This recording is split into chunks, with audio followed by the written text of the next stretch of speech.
काळजी करू नको. तुझी चोरीस गेलेली माळ मी आणून देतो. मग तर बस. बाळू धनगर आहे मी.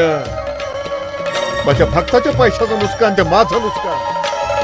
खबरदार याला कोणी हात लावेल तर त्याची शेंडीच पकडतो. या जन्मातच त्याच्याकडून पै न पै वसूल करतो.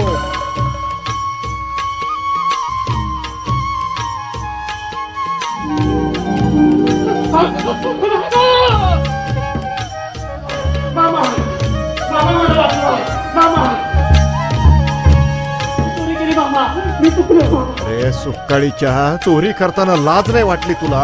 बाईच्या गळ्यातला दागिना म्हणजे शंकराच्या गळ्यातला नाग असतोय बघ. त्याची जी चोरी करतो तो नाग होऊन त्याच्या पाठीमागे लागतो. मामा मी पुन्हा चोरी करणार नाही. मला माफ करा, मला माफ करा.